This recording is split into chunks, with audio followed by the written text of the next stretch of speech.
Hi everybody, this is your pal Hops and Scotch with Natural Tortoise Keepers here, and this is, if you've been following along our recent, I'm going to say rescue or rehome, as she's a purchased animal named lovely Marilyn. She of course has some severe pyramiding and dryness and even some crooked scutes. We love her so either way, and she's adjusting to life after her quarantine period and the rehoming of the other male, as I simply don't want two males. I can't keep two males. That chemistry, if you follow along, just check out a few other videos, you'll hear my opinions. But Marilyn here, I've been clipping and working at her beak and just working it down because it was actually like almost lower, or maybe even lower than her bottom jaw. If you've checked out a few of the old videos, when I first got her, I gave it a quick clipping because I just simply couldn't leave it. In my opinion, if you're feeding a proper diet of natural foraged weeds and a genuine proper diet, whether it be a redfoot and that inclusion of fruit, or a sulcata and a leopard and their main source of diet being a grass, but if you have a Mediterranean or a Greek or a Herman's tortoise, such as this, like weeds, plants, and flowers, if they're eating a proper weeds, their beak, oh please don't spill dirt on my carpet, their beak is gonna look like that. Like that is a cuttlefish killer right there. Our pal March, she's a lovely. These characters after quarantine have joined this small bookcase, and this is small, but it's it will be just a winter to get us to the spring setup, unfortunately, for this year. And I say unfortunately because I mean it. This is the smallest space you'll ever see me keeping a tortoise. But Marilyn here, she truly does need a clipping and a trim. Like, this is just out of this world. I love her, but so it's even so overgrown that the side pieces, I don't know proper terming, is overgrowing her jaw. So her bottom jaw is not going to be forming the same and not going to be meeting like a lipping, like you want her to look like your grandpa, like your great grandpa, like in the home. Like that's what you want them to look like. If they've got a beak like a parrot, you need to question the proteins in their diet. You need to question, like, are you feeding them on the proper surface?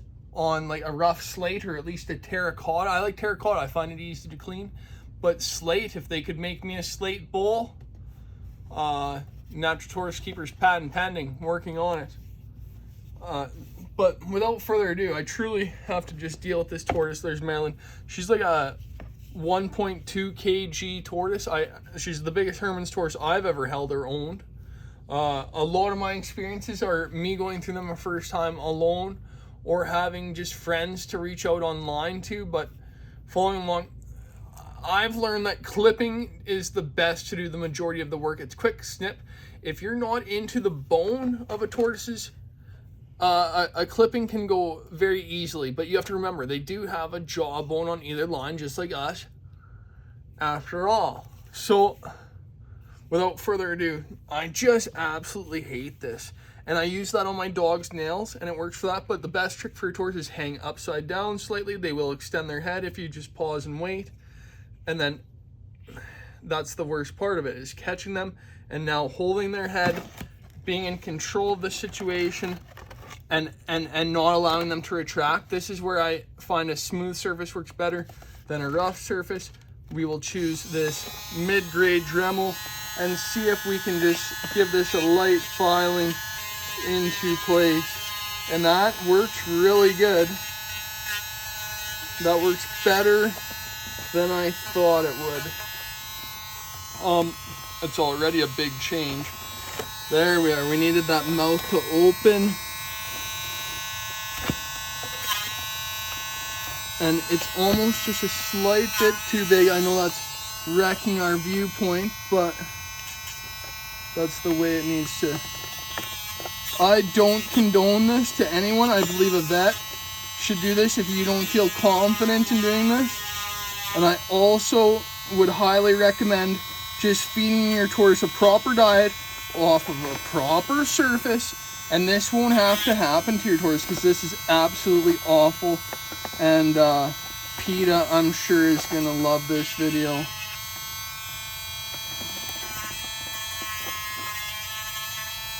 So this is getting, oops, sorry. And like I love tortoises so much that for me to do this to me is like, after I'm gonna be wiping my brow and shaking my head. This is only due to an improper diet. So we'll just set that down. Because this, you'll find a tortoise is gonna urinate. She's gonna, like, even sometimes they poop because this is trauma to them. This is not normal. This is not easy. Those people that comment and say, oh, I take my tortoise to the vet every year because I feed iceberg lettuce. Well, guess what? I say to that, you're awful and you suck. So here I am fixing multiple owners. That's the worst part about this tortoise. And I'm just finding,